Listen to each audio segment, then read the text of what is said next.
ധനുമാസ കമ്പത്തിനായി ഒരുങ്ങി ആറന്മുള. ജനുവരി 13 പുലർച്ചെയാണ് ആറന്മുള ക്ഷേത്ര പരിസരത്ത് ഈ വർഷത്തെ ധനുമാസ കമ്പം നടത്തുക. സ്ത്രീ പുരുഷ ഭേദമന്യേ ആബാലവൃദ്ധം ജനങ്ങളും ആചാരാനുഷ്ഠാനങ്ങൾ പിന്തുടരുന്നതിൽ പുലർത്തുന്ന ശ്രദ്ധയാണ് പൈതൃക ഗ്രാമമായ ആറന്മുളയുടെ വലിയ പ്രത്യേകതയും. കൃഷ്ണാർജുനന്മാർ ഖാണ്ഡവന അഗ്നിദേവന് സമർപ്പിച്ചതിന്റെ ഓർമ്മയ്ക്കായാണ് ധനുമാസ കമ്പം ആചരിച്ചു വരുന്നത്. ധനുമാസാരംഭം മുതൽ ആറന്മുള ക്ഷേത്ര പരിസരത്തെ കുട്ടികൾ പരിസര പ്രദേശങ്ങളിലെ വീടുകൾ സന്ദർശിച്ച് കമുകന്റെ ഓലകൾ ശേഖരിക്കുന്നു.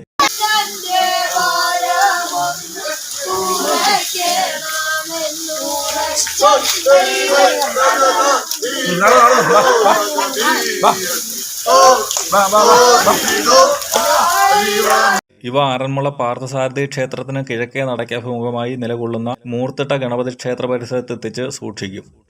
ഓരോ ദിവസവും കമുകോലകൾ ശേഖരിച്ച ശേഷം വിഘ്ന നിവാരണനായ മൂർത്തിട്ട മഹാഗണപതിക്ക് മുന്നിലെത്തി വഞ്ചിപ്പാട്ട് പാടി സ്തുതിച്ച ശേഷമാണ് കുട്ടികൾ മടങ്ങിപ്പോവുക.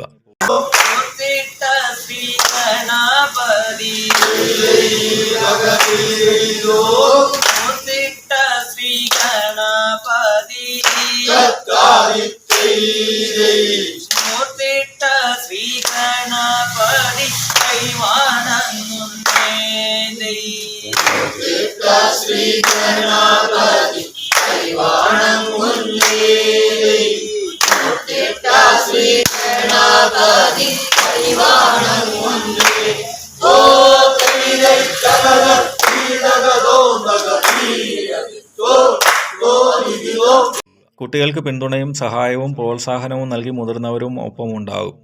മകരസംക്രമത്തിന് മുന്നോടിയായി ധനുമാസത്തിലെ അവസാന നാളിൽ പുലർച്ചെ ക്ഷേത്ര പരിസരത്ത് സ്ഥാപിച്ച തൂണിൽ തണുങ്ങുകൾ കെട്ടിയ ശേഷം കമ്പത്തിന് അഗ്നി പകരുന്നതാണ് ചടങ്ങ്.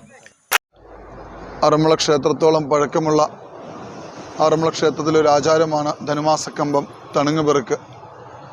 ദ്വാപരയുഗത്തിൽ നരനാരായണന്മാർ കൃഷ്ണാർജുനന്മാർ അവതരിച്ച് അഗ്നിദേവന് വേണ്ടി ഗാണ്ഡവന ദഹനം നടത്തിയതിൻ്റെ ഓർമ്മ പുതുക്കുന്ന ചടങ്ങാണ് ഇവിടെ എല്ലാ വർഷവും നടന്നു വരുന്നത്.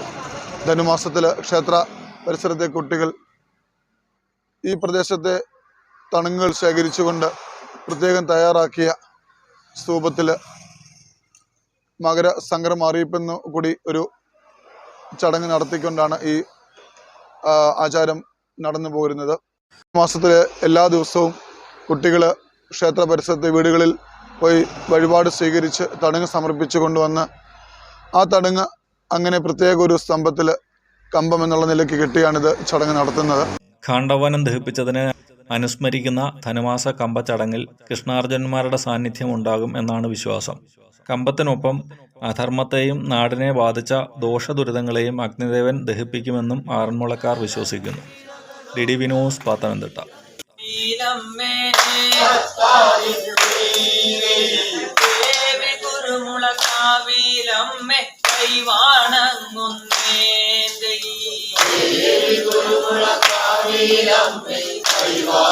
കൈവാണങ്ങുന്നേ